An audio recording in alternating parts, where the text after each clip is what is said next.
I'll Ready? just drop it into the chat and we can put it in the show notes. All right, let's get this show going. Cell phones off, everyone.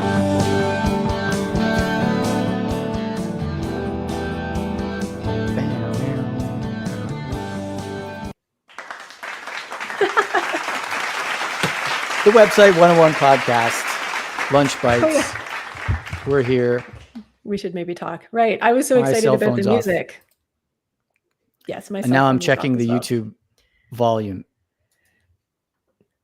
Yeah, multitasking. I forgot that I had it on another tab, and all of a sudden I was hearing myself speak about 10 seconds after I'd already spoken. I think we're good. I just checked the levels. I think we're good. Hello. How are you guys doing? Hi, everyone. Hi, Mike. Hi, Sean. Hey, how's it going, everybody? We have summer weather, hottest day in October ever, I think. Actually, I think it's not just that. It's the hottest day this summer. No. The hottest day must be. Summer. It was like plus 32. Hotter days. Really? I wasn't here for the summer. I'm not sure. Yeah. The summer. Okay. I feel like we had a very cold summer. Hot. Hey, real quick, just before, since we're talking about levels and stuff, something I discovered recently. I was in a client meeting with an agency or whatever. Anyway, it was a Google Meet, and me and this person were there, and there was a third participant in the call that was just like no picture. It just said TLDV. And I was like, what is that? And I looked it up. It's a thing it's an app sort of thing. It's a Google Chrome extension. And it's got a very generous free account. And it's got the extension there. You click start a Google Meet or a Zoom call, and it will transcribe everything that happens in that call, everything anyone says. It will say, Amanda says, and then it will blah, blah, blah. Sean replies. It probably doesn't say reply. Sean says whatever. Mike says this. And it's like a note taker, like a stenographer for your video chats. It was so awesome. So everything is recorded that everyone says, like for meetings, right? Yeah, and that's cool. I was going to test that out for one of our meetings one of these days. And have you ever heard of that? That does sound really, really cool. Can you make sure you drop a link into the show notes for that? Because I want to find it and check it out. Yeah, but like Zoom does transcriptions already. Does it? And it does. Of everything that happens in the call? Yeah. Oh, okay. I didn't know that. I'm never the host for Zoom, so I've... Yeah. No, I did it. Cool. I did it one time. I did like an after hours presentation to Seneca students about how servers work, which is on my YouTube channel, if anyone wants to go check that out. And some student asked if we could turn on the transcriptions. So it was like live transcribing what I was saying. And then when I downloaded the video, that was also downloaded. Yeah, the live transcriptions would be really great for students, especially any that are ESL students. Yeah. Yeah, and maybe their shtick is that they do Google Meet as well or something. I don't know. It seems like it's both, but I'd be a little bit surprised if Google Meet didn't have anything. So it didn't have something by default. Maybe this extension is better because transcriptions are a little iffy everywhere. It's never really occurred to me, but you're right. I'm sure that's built into many of these apps, but I've never thought about it because it's really useful. Right? Like, what did they say? That's the biggest thing when I'm on a call. Yeah. It's like I'm trying to take notes, and that's why I prefer these communications over email and whatnot. Anyway. No, I agree. Hey, guess what? To completely change topics, guess what I did yesterday for the first time in about 2 months?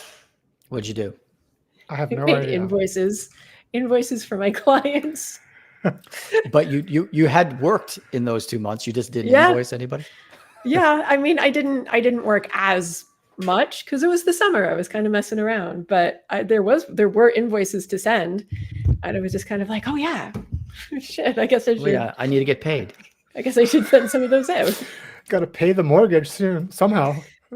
Yeah, it's nice to be in a situation where you can just casually forget that you need to get paid because you're just rolling and you got your money bin over there. Scrooge McDuck. You're speaking for Amanda, not for me. Yeah. I'm just kidding.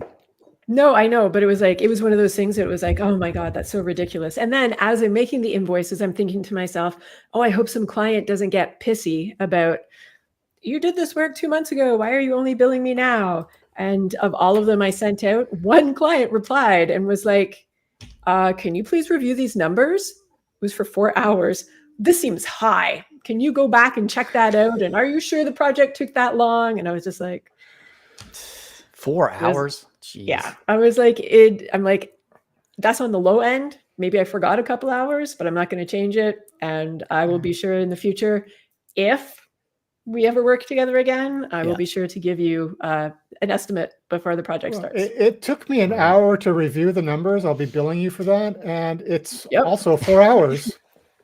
So thank you very much. And now here's an extra hour. Yeah, now it's 5 hours. Yeah. So yeah, when you did compile all these invoices, was it just like piles of money that you know what I mean? No. Did it all add up? No. Well, I mean, yes, it added up. I'm picturing Amanda in a Scrooge McDuck pile of gold. Yeah, you dove right in. with my little monocle and everything. Yeah. My top hat and my spats. Yeah, I'm totally Scrooge McDucking over here. I don't think he has a monocle, does he? That's no, Mr. he's got the double that sit over the bill. Yes. Scrooge McDuck. Because I think we that have was the one of power of the the internets. Yes. Do you guys know the Mandela effect? You know that stupid thing? People have a collective I've heard memory it of before, something and I that's always wrong. forgot it. Yeah.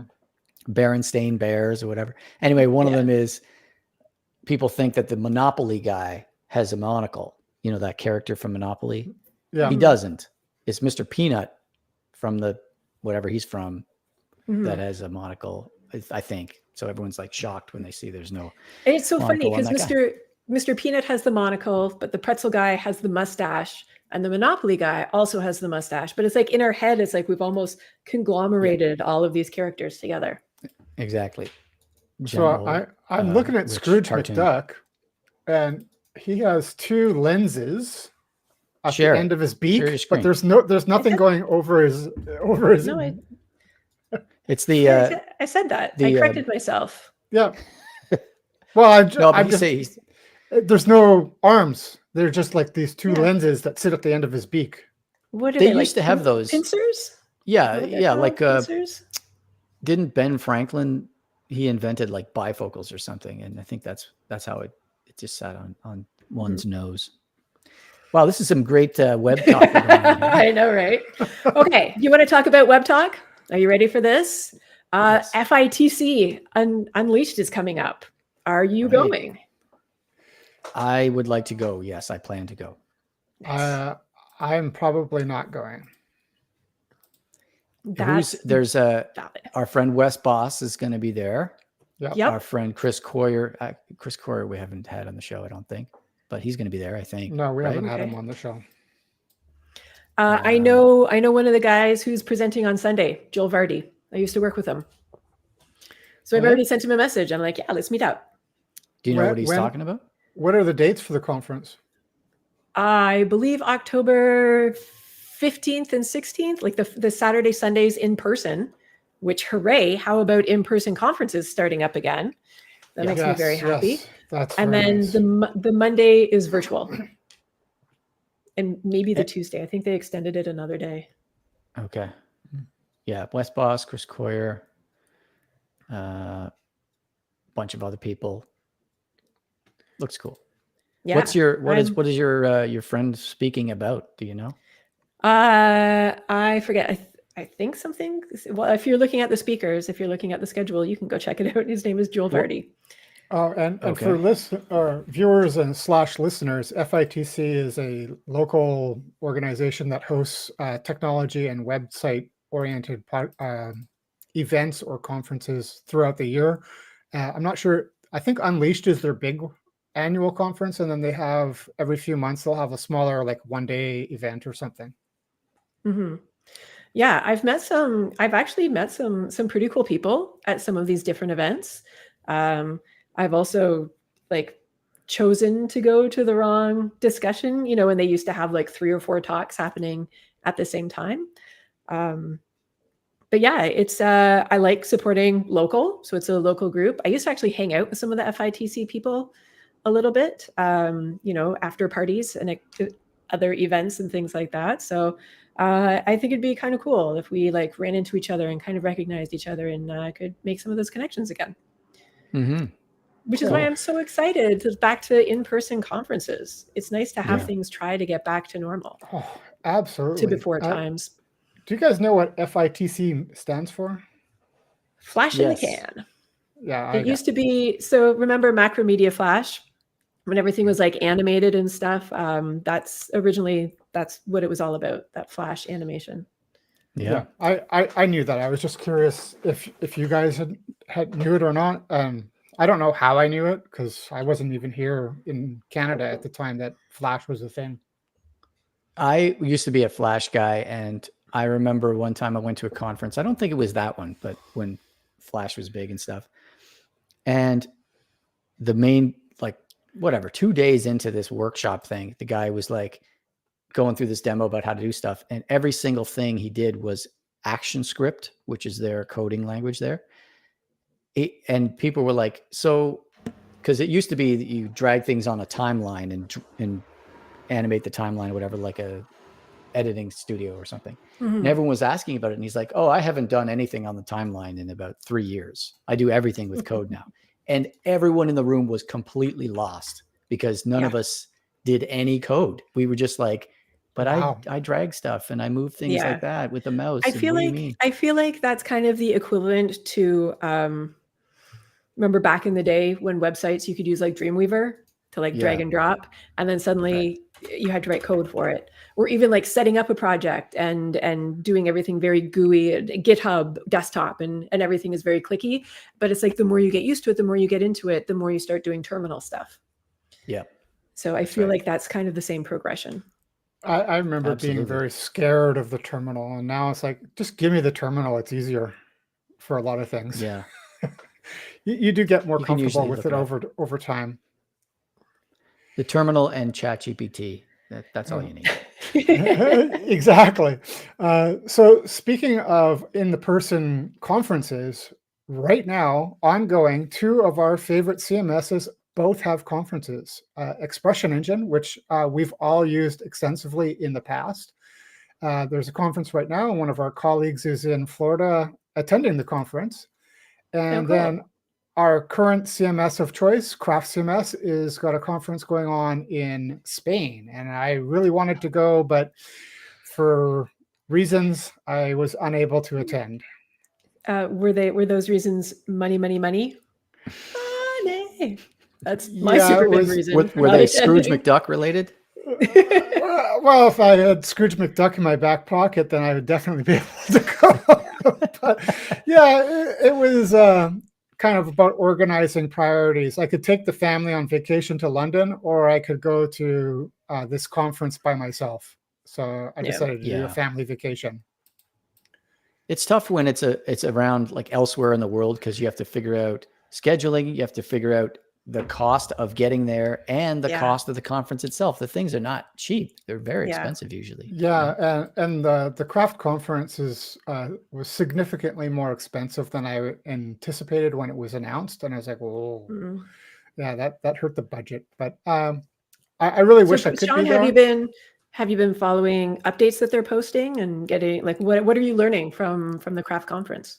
Well, we'd be learning a hell of a lot more if I was there. But Ryan Ireland of CraftQuest has a page up where he live updates for the various sessions that he attends. And you can get that by going to craftquest.io/.all. And we'll put it in the show notes later. So you go there, and then whatever he attends, he live updates. It's basically bullets. And I took some of the bullets that I found interesting. Craft 5 coming out Q1 2024. PHP requirements, PHP 8.2. So it's moving from 8.0 to. I was 8.0 for 4. Okay. I'm not surprised it's moving up because it's been a few years. They plan to have 5 out that soon? Yep. It does seem the alpha or beta is happening now as of the as of the keynote yesterday, as far as I understand.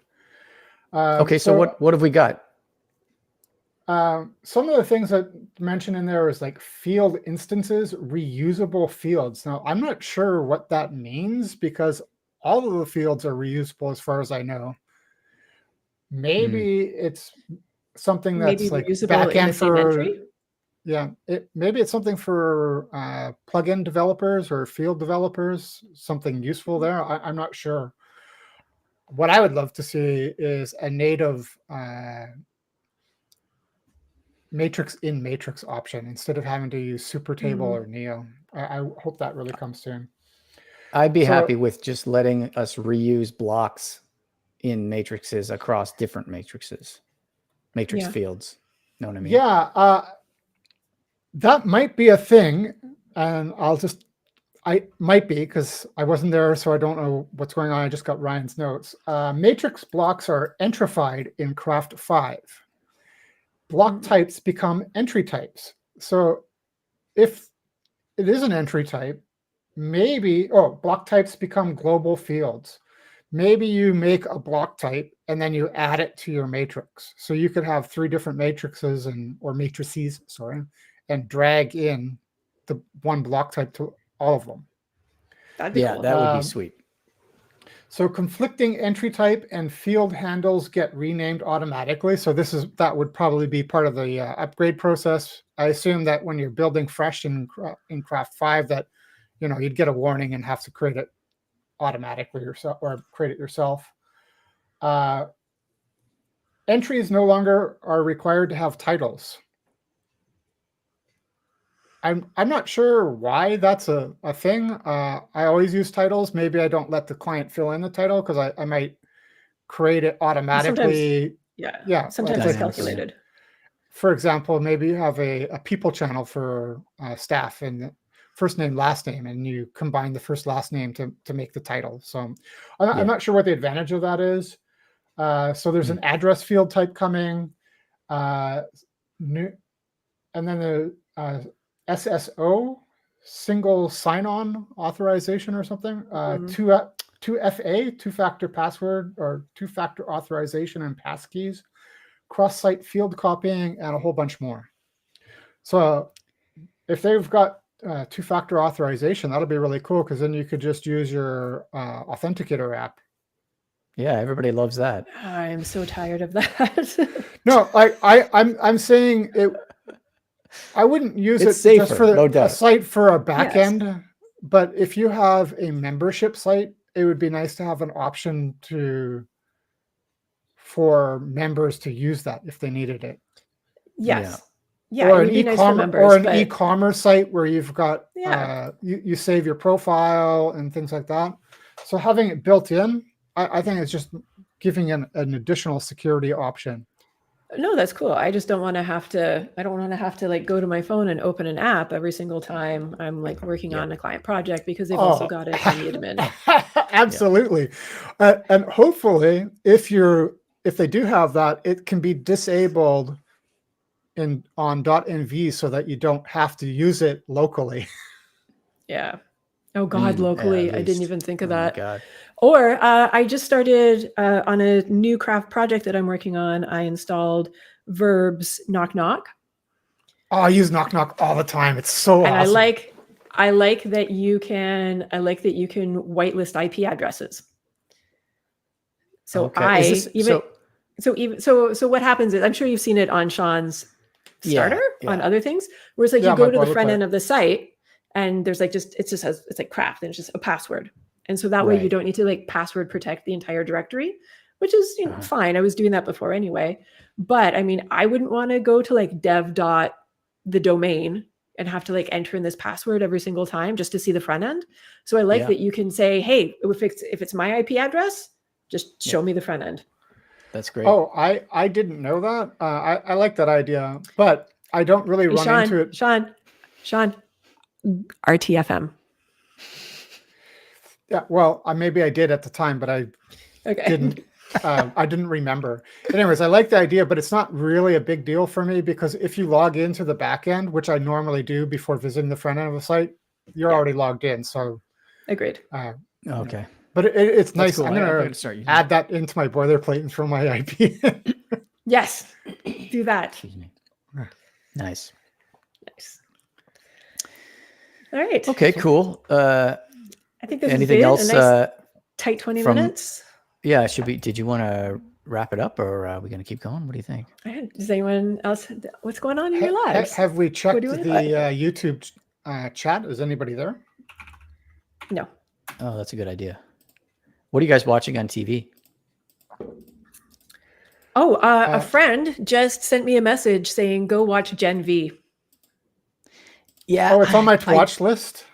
I just have don't to think be I'm in the gonna like mood that, for but- like foul language and gross out shit. Yeah, incredibly vulgar That's- Like stuff. Yeah. I really like The Boys, but I got to be in a certain frame of mind to watch it. Yeah.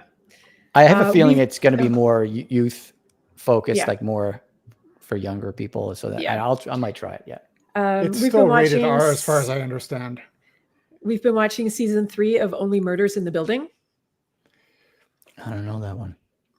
So it's got Steve Martin, and it's got Martin Short, and it's got Selena Gomez, and they're like three people that live in this this beautiful apartment in in New York, like this like old school, Century War era type of apartment building, and they become friends, which is weird because two old guys and a young girl, and they put together a podcast because somebody died in the building.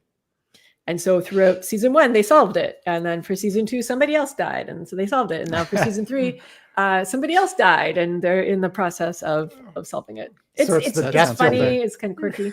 Yeah. They are making a podcast to solve Only Murders in the Building. Yeah. Oh, that's great. I watched a few episodes of season 1 and it just didn't work for me. So I didn't finish it. I'm watching Stargate SG-1. Never watched it before. So I watched the movie from 1994 and I'm about 2/3 of the way through season 1. I like the movie. I mean, it doesn't hold up, but it was good at the time. Yeah. And the show I think it was fine at the time, but it's episode of the week. It's not like our modern serialized shows. It's just kind of like the villain of the week thing.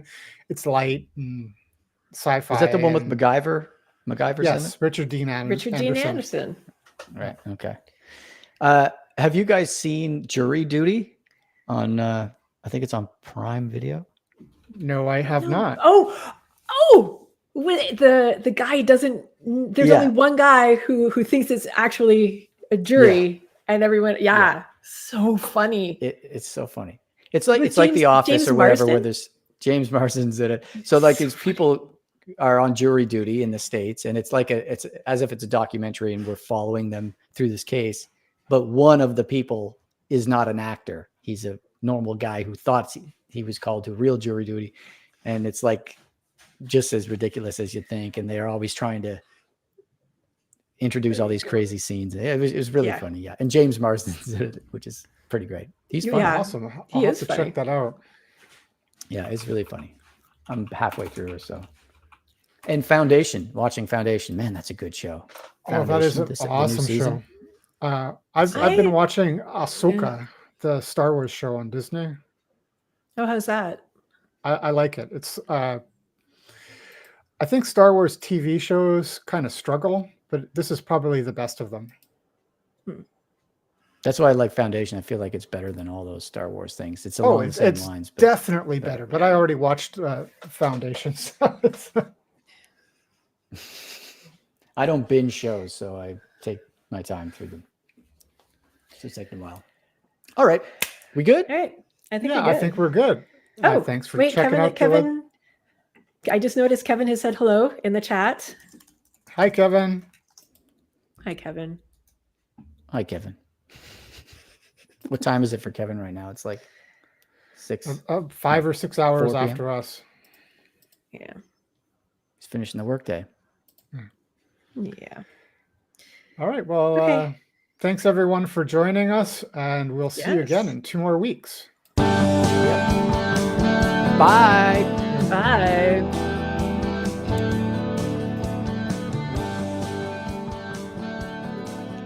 And the stream is done.